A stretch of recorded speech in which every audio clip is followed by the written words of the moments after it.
Good morning dear. आज के class में हम लोग पढ़ेंगे स्ट्रेन एनर्जी। अभी तक जो फर्स्ट यूनिट का टॉपिक था वो कवर हो चुका है। अब हम लोग दूसरे यूनिट में चलेंगे और इसका जो टॉपिक है वह है आपका स्ट्रेन एनर्जी। तो स्ट्रेन एनर्जी को समझते हैं क्या होता है। स्ट्रेन को आप समझ चुके हैं कि स्ट्रेन किसे कहते हैं, स्ट्रेस किसे कहते हैं। हमने आपको पहले ही क्लास में ही बोला है कि स्ट्रेस और स्ट्रेन मॉस में चलता रहेगा। जब तक आप मॉस पढ़िएगा तब तक स्ट्रेस और स्ट्रेन चलता रहेगा, बस अलग अलग जो टर्म्स है वो आता जाएगा। आइए अब देखते हैं स्ट्रेन एनर्जी क्या होता है। तो सबसे पहले आप समझिए कि स्ट्रेन एनर्जी, स्ट्रेन तो आप समझ चुके हैं, स्ट्रेन क्या होता है यह आपको भली भांति पता है। अब बात आती है कि एनर्जी क्या है। तो बिलो 10th स्टैंडर्ड में ही हम लोग एनर्जी के बारे में पढ़ते हैं। एनर्जी क्या होता है, कैपेसिटी ऑफ डूइंग वर्क को एनर्जी बोला जाता है। अब मैं आपको इसका जो बेसिक डिफिनेशन है वो तो अभी बताने जाऊंगा नहीं। तो स्ट्रेन एनर्जी को अगर आप अलग अलग देखते हैं तो एनर्जी उस समय की एनर्जी है किसी बॉडी में जिस समय स्ट्रेन क्रिएट हो रहा होता है बॉडी में। क्या क्रिएट हो रहा होता है, स्ट्रेन क्रिएट होता है। देखिए अगर हम डिफिनेशन की बात करें कि स्ट्रेन एनर्जी को हम डिफाइन कैसे करेंगे, सबसे पहले हम आते हैं कि डिफिनेशन क्या होगा इसका। Definition of strain energy, strain energy का डिफिनेशन, ठीक है। स्ट्रेन एनर्जी को हम डिफाइन कैसे करेंगे। तो एनर्जी क्या है, energy capacity of doing work है। यानी कहने का मतलब है कि स्ट्रेन एनर्जी भी वर्क डन ही होगा, वर्क ही होगा। स्ट्रेन एनर्जी क्या होगा, वर्क ही होगा। द वर्क डन, चलिए देखिए, work done by the force in straining the body is known as strain energy. जो वर्क डन होगा, फोर्स जो आप लगाएंगे, फोर्स कहने का क्या मतलब है, अप्लाइड फोर्स, जो लोड लगाते हैं, ठीक है। ये फोर्स कहने का मतलब क्या है कि लोड, जो आप लोड देते हैं। Work done by the force in straining the body is known as strain energy, उसे हम स्ट्रेन एनर्जी कहते हैं। It is denoted by U, इसे हम यू के द्वारा डिनोट करते हैं। देखिए क्या हुआ, इसको अच्छे से समझना है। देखिए यह कोई रॉड है, ठीक है, सिलिंड्रिकल रॉड है। इस रॉड पे आप क्या करते हो, फोर्स लगाते हो। चलिए पी फोर्स आप लगा दिए, ठीक है, अप्लाइड लोड लगाए, ये यही फोर्स लगा है, इसी को हम क्या बोलते हैं, अप्लाइड लोड भी बोलते हैं। अप्लाइड लोड लगा दिए, अच्छे से समझना है यहाँ पे। जैसे ही इसमें क्या लगेगा, फोर्स लगेगा, तो क्या होगा, यह इलोंगेट हो जाएगा, या इलोंगेट हो जाएगा। इलोंगेट होने के बाद ये इस तरह से कुछ इसका शेप हो जाएगा। मान के चलिए इतना इसका इलोंगेशन हो गया, डेल्टा एल हो गया। इसका मान लेते हैं कुछ क्रॉस सेक्शन एरिया ए होगा और मॉडुलस ऑफ इलास्टिसिटी ई होगा इस रॉड का। ये क्या है, रॉड है, ठीक है। अब देखिए, अब यहाँ से आपने क्या किया है कि फोर्स लगाया है, तो इलोंगेशन हुआ है। तो स्ट्रेन एनर्जी क्या है, वर्क डन ही है, वर्क डन ही है। तो क्या लिखेंगे,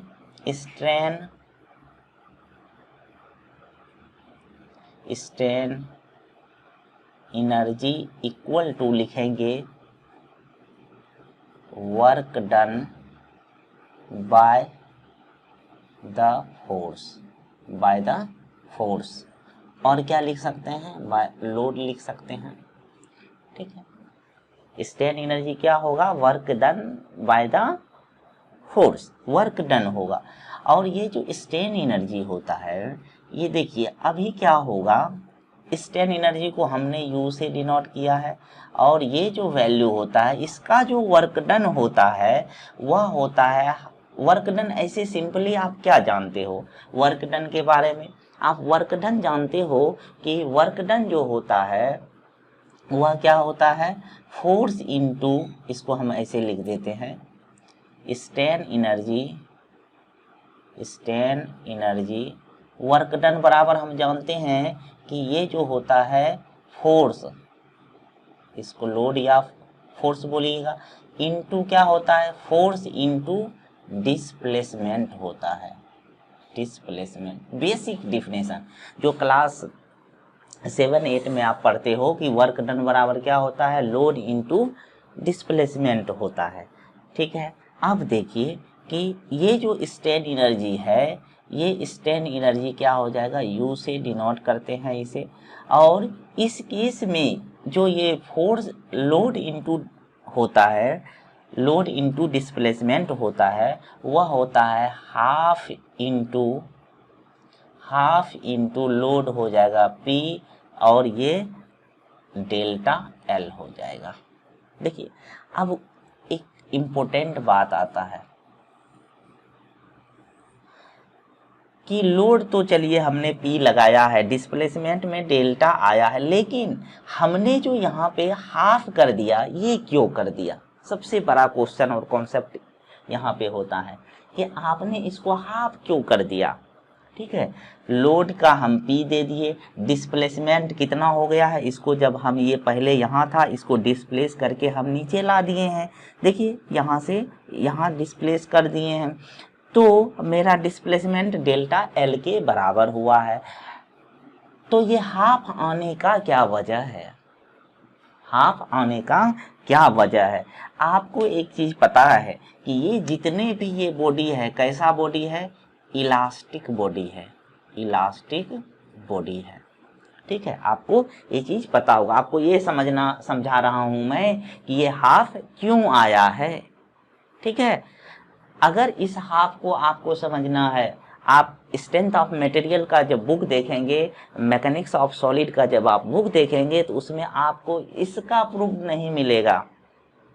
ठीक है, वो कहीं ये एक्सप्लेन नहीं किया है कि ये हाफ कहाँ से आ गया है। ठीक है, इसीलिए आप लोग ध्यान देंगे, ये समझिए कि ऐसा अगर आप 11-12 अच्छे से किए होंगे तो इस हाफ के बारे में आपको पता होगा कि क्यों होगा। ठीक है, तो सबसे इम्पोर्टेंट बात अभी यही है, तो इसी को आइए समझ लेते हैं कि ये हाफ क्यों हुआ है। देखिए मैं छोटा सा इधर लेकर के बताता हूं, इधर देखिए इसमें। ठीक है, इलास्टिक बॉडी है, इलास्टिक बॉडी का सबसे अच्छा एग्जाम्पल स्प्रिंग होता है। क्या होता है, स्प्रिंग होता है। स्प्रिंग इस तरह से होता है। ठीक है, ये स्प्रिंग है, मान के चलिए स्प्रिंग। ठीक है, इस पे क्या होता है कि इस पे अगर आप फोर्स लगाते हो, F फोर्स लगाया, ठीक है, तो ये जो F फोर्स होता है ये के स्प्रिंग कांस्टेंट के होता है। ठीक है, स्प्रिंग कांस्टेंट के होता है। अगर ये नेचुरल लेंथ है तो मान के चलिए कि इसमें आपने इसको इलोंगेट कर दिया है, F लगा करके, F फोर्स लगा करके इतना इलोंगेट कर दिया, इस जगह से इतना इलोंगेट कर दिया, तो ये क्या हो गया, डेल्टा। अगर मान के चलिए इसका पूरा लेंथ x, इसको हम अभी मान लेते हैं कि ये dx हो गया है। ठीक है, समझना है बात को। और आपको ये पता होना चाहिए कि जो स्प्रिंग फोर्स होता है F इक्वल टू के इंटू एक्स होता है। स्प्रिंग फोर्स के इंटू एक्स होता है। ठीक है, अब जब आप यहाँ पे रखिएगा, W इसका निकालिएगा तो क्या हो जाएगा, W जब आप निकालिएगा तो देखिए क्या हो जाएगा, फोर्स इंटू डिस्प्लेसमेंट हो जाएगा, इंटू dx होगा। फोर्स का वैल्यू क्या हो जाएगा, kx इंटू dx। आपको इसको इंटीग्रेट करना पड़ेगा, इसको हमें इंटीग्रेट करना पड़ेगा। कहाँ से कहाँ तक, x1 से x2 तक करना पड़ेगा। तो यहाँ देखिए क्या हो जाएगा, k बाहर हो जाएगा और ये x² 2 हो जाएगा। जैसे ही इसमें लिमिट पुट करेंगे x1 x2, तो लिमिट भी पुट हो जाएगा। लेकिन उससे पहले आप समझिए और समझिए कि लिमिट अगर हमने पुट नहीं किया है, ठीक है, लिमिट अगर हमने पुट नहीं किया है, चलिए नहीं करते हैं पुट, तो देखिए ये क्या हो जाएगा kx² / 2। तो क्या इसी चीज़ को हम ऐसे नहीं लिख सकते हैं कि इंटू एक्स को क्या बोलते हैं, फोर्स, तो फोर्स इंटू के एक्स फोर्स हो गया और ये एक एक्स बच गया तो x/2 हो गया। देखिए फोर्स इंटू जितना आप इसको डिस्प्लेस किए थे, ठीक है, इसको dx माने हैं, यानी कि यही x क्या है, x आपको इलोंगेशन, टोटल इलोंगेशन है, x क्या है, टोटल इलोंगेशन है। तो यहाँ से क्या हो गया कि देख रहे हैं कि आपको हाफ आया है, फोर्स इंटू डिस्प्लेसमेंट बाय 2 आया है। इसीलिए इलास्टिक बॉडी के केस में क्या होता है, ये वर्क डन हाफ हो जाता है, इलास्टिक बॉडी के केस में हाफ हो जाता है वर्क डन। एक और बात यहाँ से समझना है कि आप जो जैसे जैसे ये पी, जैसे जैसे इलोंगेशन बढ़ेगा, ठीक है, इलोंगेशन जैसे जैसे बढ़ेगा वैसे वैसे पी का वैल्यू जो होगा वह रिड्यूस होता जाता है, पी का वैल्यू रिड्यूस होते जाता है और जब हम उसका एवरेज निकालते हैं तो वह हाफ हो जाता है। ऐसे भी आप इसे समझ सकते हैं और मैथमेटिकली हमने आपको ये दिखा दिया है। अगर आपको ये चीज़ समझ में नहीं आया होगा तो आप हमें मैसेज करके व्हाट्सएप पे या कमेंट करके आप हमसे पूछ सकते हैं कि ये कैसे हुआ है, ठीक है। आई होप आपको ये समझ में आना चाहिए और अगर नहीं भी आता है तो कहीं से आपको ये अभी नहीं पूछा जाएगा कि ये क्यों कैसे आया है, आपको हर जगह बुक में आपको इसी तरह से लिखा हुआ मिलेगा, ठीक है। तो घबराने की बात नहीं है। स्ट्रेन एनर्जी इक्वल टू आपको क्या हो गया, half into P into delta L. चलिए और आगे बढ़ते हैं, एकदम समझ करके पढ़ना है। आगे जैसे जैसे आप जाएंगे पीछे का टर्म्स आता जाएगा और आप इसको सॉल्व कर लेंगे। देखिए और क्या कर सकते हैं आप, u हो गया half into P into delta L हो गया। और देखिए क्या कर सकते हैं हम, u इक्वल टू आगे स्ट्रेन एनर्जी इक्वल टू और क्या लिख सकते हैं, देखिए इसको हम इस तरह से लिख सकते हैं, हाफ तो हाफ रहेगा। पी को क्या लिख सकते हैं, पी को हम क्या लिख सकते हैं, अगर मान के चलिए इसमें स्ट्रेस क्रिएट हुआ होगा, यहाँ पे देखिए मैं लिख रहा हूँ stress equal to sigma equal to क्या होता है, जो ये P है डिवाइडेड बाय A होता है, P बाय A होता है।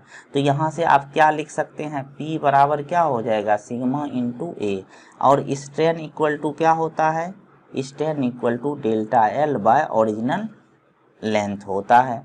तो यहाँ से क्या लिख सकते हैं आप, स्ट्रेन को हम डिनोट करते हैं किससे, एप्सिलॉन से। तो एप्सिलॉन हो जाएगा इतना इक्वल टू, तो डेल्टा एल बराबर क्या हो जाएगा, एप्सिलॉन इंटू एल हो गया। देखिए एप्सिलॉन इंटू स्ट्रेन को हम इसे डिनोट करते हैं। चलिए तो यहाँ आपको क्या हो गया, देखिए यहाँ P इक्वल टू हम क्या लिख सकते हैं, P equal to sigma into A लिख सकते हैं और डेल्टा L इक्वल टू क्या लिख सकते हैं, E एप्सिलॉन इंटू एल लिख सकते हैं। कोई दिक्कत नहीं होना चाहिए आपको। चलिए ठीक है, यहाँ से फिर पुट कीजिए half into sigma into epsilon into क्या, एरिया इंटू लेंथ। देखिए एरिया क्रॉस सेक्शन एरिया और जो इसका ओरिजिनल लेंथ होगा, मान के चलिए कि लेंथ L है, समझना है बात को। तो u इक्वल टू क्या हो गया, हाफ गुना, देखिए ये क्या हो गया है, स्ट्रेस है, या क्या है, स्ट्रेस है। एप्सिलॉन क्या है, स्ट्रेन है, और ये क्या है, एरिया इंटू लेंथ। सोचिए एरिया इंटू लेंथ क्या निकलेगा, वॉल्यूम निकलेगा। तो क्या हो जाएगा, वॉल्यूम इंटू, ठीक है। तो यहाँ से आपको क्या पता चला कि strain energy equal to half into stress गुना स्ट्रेन गुना वॉल्यूम होगा। ये यू क्या है, आपको स्ट्रेन एनर्जी है। तो स्ट्रेन एनर्जी इक्वल टू क्या निकल गया, हाफ इंटू स्ट्रेस गुना स्ट्रेन इंटू वॉल्यूम। तो यहाँ से एक और टर्म्स आता है, चलिए और आगे थोड़ा बढ़ते हैं। यहाँ से एक और टर्म्स आता है, ठीक है। एक हम इसको अगर चाहे स्ट्रेन एनर्जी को तो पी के टर्म में भी डिफाइन कर सकते हैं। किसके टर्म में, पी के टर्म में। तो देखिए इसको ऐसे जैसे हम पहले लिखे थे वैसे आते हैं। जैसे U इक्वल टू आपको हाफ इंटू, देखिए क्या हुआ है, स्ट्रेस है। स्ट्रेस इक्वल टू हम क्या लिख सकते हैं, स्ट्रेस को रहने देते हैं, सिग्मा रहने देते हैं। स्ट्रेन को क्या लिख सकते हैं, स्ट्रेन इक्वल टू, देखिए एक रिलेशन होता है, आप जानते होंगे कि sigma equal to E into epsilon होता है। एप्सिलॉन होता है तो एप्सिलॉन इक्वल टू क्या हो जाएगा, सिग्मा बाय ई हो जाएगा, सिग्मा बाय यंग्स मॉडुलस हो जाएगा, सिग्मा बाय यंग्स मॉडुलस। तो सिग्मा बाय यंग्स मॉडुलस ई दे दिए, ठीक है। ये स्ट्रेन का वैल्यू हो गया। तो वॉल्यूम को क्या लिख सकते हैं, वॉल्यूम को A इंटू एल लिख सकते हैं, A इंटू एल लिख सकते हैं। देखिए यहाँ से क्या हो गया, यहाँ से अगर आप करते हैं तो U स्क्वायर बराबर क्या हो गया, सिग्मा स्क्वायर हो गया, क्या हो गया, सिग्मा स्क्वायर हो गया into A into L bye 2E हुआ। और आगे बढ़ते हैं, देखिए और आगे बढ़ते हैं, यहाँ से क्या हो जाएगा, U इक्वल टू, इसको हम लिख सकते हैं सिग्मा को P square by A square. Sigma equal to क्या, P बाय P के टर्म में लिखना है हमें, P square by A square into A into L by कितना 2E, ओके 2E। देखिए ये वाला टर्म्स कैंसिल हो गया, तो बचा क्या, यहाँ से आपको बचा U इक्वल टू, देखिए P square L divided by 2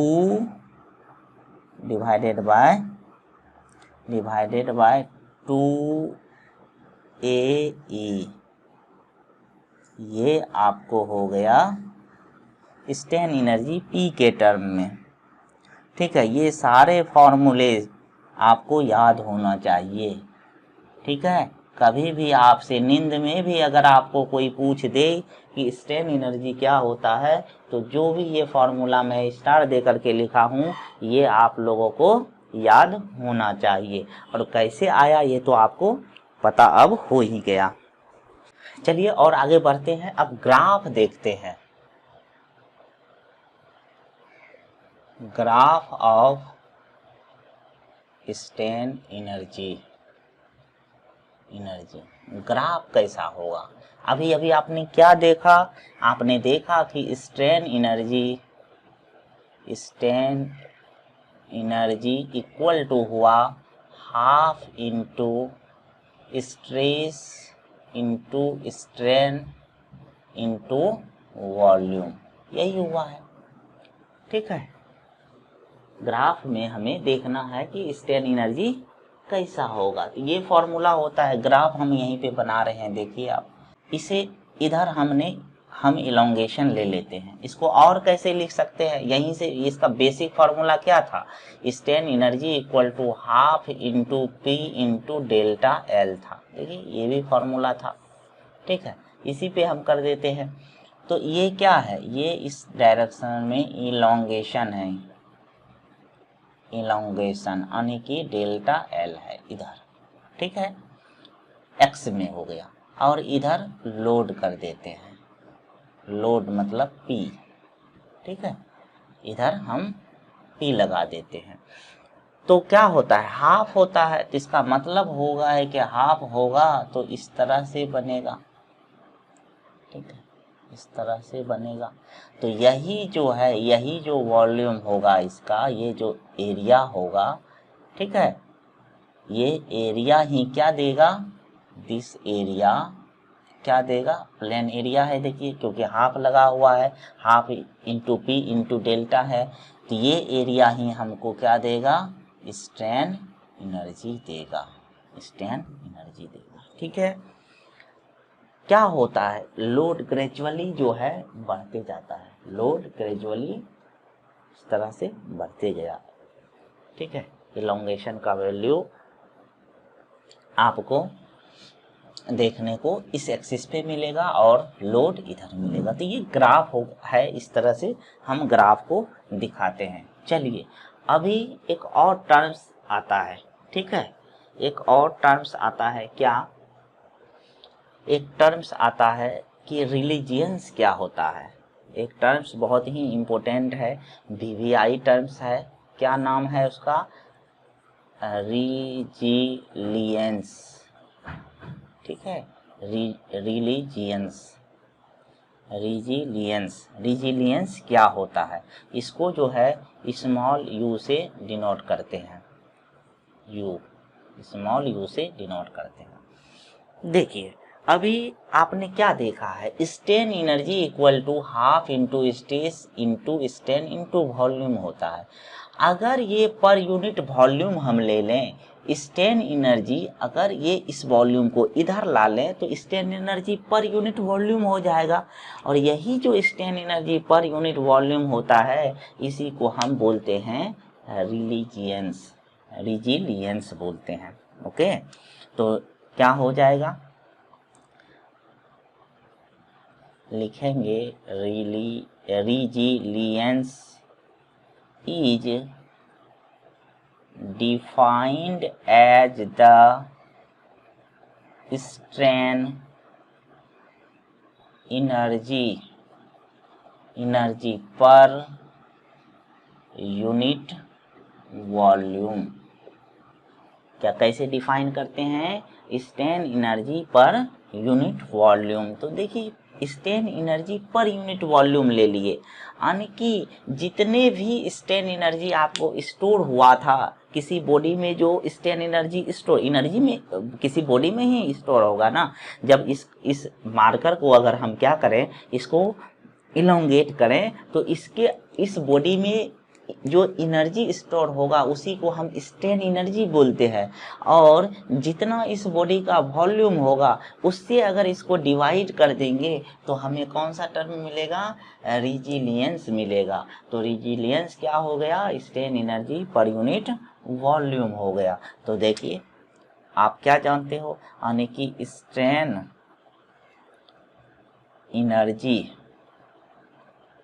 energy divided by volume, इसी को हम क्या बोलते हैं। तो ये क्या निकल के चला आएगा, देखिए स्ट्रेन एनर्जी, तो ये हाफ तो रहेगा ही, इनटू स्ट्रेस इनटू स्ट्रेन। तो देखिए इसको हम किससे डिनोट करते हैं, स्मॉल यू से डिनोट करते हैं, स्मॉल यू से डिनोट करते हैं। तो half into stress into strain हो गया। ठीक है, चलिए इससे और थोड़ा आगे बढ़ाते हैं। U equal to half into stress into strain लिखे हैं, तो और क्या लिख सकते हैं इसको, U equal to half into, इसको लिख सकते हैं सिग्मा, और इसको स्ट्रेन को सिग्मा बाय ई लिख सकते हैं। ठीक है, तो यहाँ से क्या हो जाएगा, U इक्वल टू हो जाएगा आपको sigma square by 2E, U equal to sigma square by 2E हो जाएगा। ठीक है, तो यही आपका क्या हो गया, इसी को हम आप क्या बोलिएगा, resilience equal to strain energy by volume. और ये हो गया, इसी को, इसका एक और नाम होता है, इसको स्ट्रेन एनर्जी डेंसिटी भी बोलते हैं। इसे हम स्ट्रेन एनर्जी डेंसिटी भी बोलते हैं, स्ट्रेन एनर्जी डेंसिटी भी बोला जाता है। तो रेजिलियंस क्या हो गया, आपको समझ में आया होगा कि ये strain energy per unit volume देता है। और इससे एक और चीज पता चलता है कि मटेरियल के पास ये जी अगर आप ये तो मैथमेटिकल टर्म्स हो गया। अगर आप इसकी फिजिकल सिचुएशन की बात करें तो ये बताता है कि किसी मटेरियल के रेजिलियंस ये बताता है कि किसी मटेरियल के पास कितनी एबिलिटी है स्ट्रेन एनर्जी को सहने की, रखने की। ठीक है, एक और क्या बताता है, ये जो है ability of material, ability of material to contain strain energy. और इसको एक और चीज बोल सकते हैं, ability of material to get its original shape. क्योंकि बॉडी कैसा है, इलास्टिक है, तो इलास्टिक बॉडी के केस में हमें क्या होता है, अप्लाइड फोर्स हटाने पे उसका शेप फिर से गेन हो जाता है। तो ये आपको हो गया कि रेजिलियंस क्या होता है। चलिए और आगे बढ़ते हैं। इलास्टिक लिमिट, सब टर्म्स एक दूसरे से रिलेटेड है। अगर आपको रेजिलियंस समझ में नहीं आया है तो आपको प्रूफ रेजिलियंस भी समझ में नहीं आएगा। It is the resilience within the elastic limit, within elastic limit. देखिए मतलब क्या हो गया, अगर स्ट्रेन एनर्जी की वैल्यू इधर मान के चलिए P है, इधर डेल्टा L है, ठीक, अगर यहाँ तक में E है तो E तक में ही जो वैल्यू होगा रेजिलियंस, यही जो वैल्यू होगा स्ट्रेन एनर्जी बाय वॉल्यूम। ठीक है, ये क्या है, इलास्टिक लिमिट है। इस लिमिट तक में ही स्ट्रेन एनर्जी बाय वॉल्यूम क्या कहलाता है, प्रूव रेजिलियंस कहलाता है। को समझ में आया होगा। ठीक है, तो यहां से आपको प्रूव रिलीजियंस भी समझ में आ गया कि क्या होता है प्रूव रिलीजियंस। और एक टर्म्स आते हैं, पढ़ते हैं इसमें, देखिए तो इतना इक्वल टू आप क्या लिख सकते हैं, प्रूफ रिलीजियंस इक्वल टू आप लिख सकते हो हाफ इंटू सिग्मा ई इलास्टिक लिमिट तक, इंटू स्ट्रेन भी कहाँ तक, इलास्टिक लिमिट तक। ऐसे भी लिखा जा सकता है, proof resilience equal to half into sigma E बताता है कि इलास्टिक लिमिट तक ही लेना है। चलिए और अगला टर्म्स, अब हमारा अगला टर्म्स है modulus of toughness. Modulus of toughness,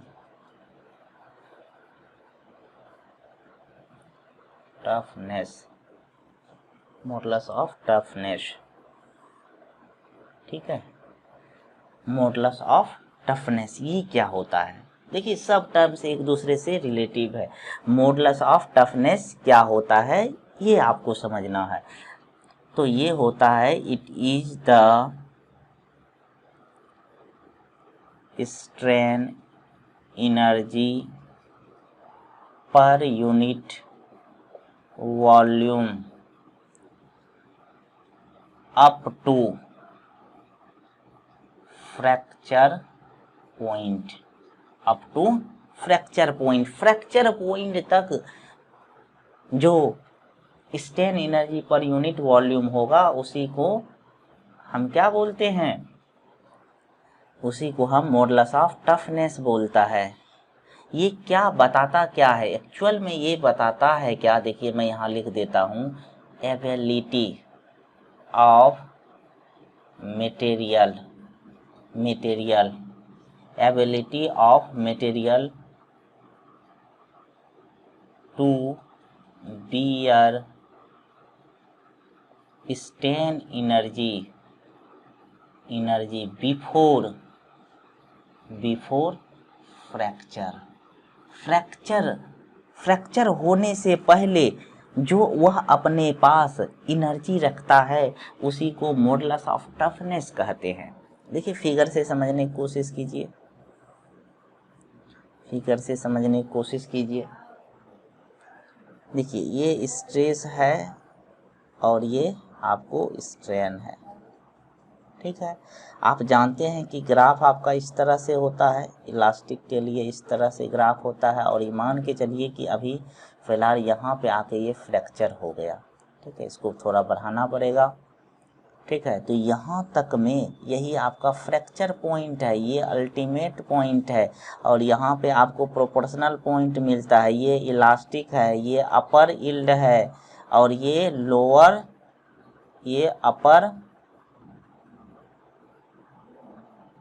yield है, और ये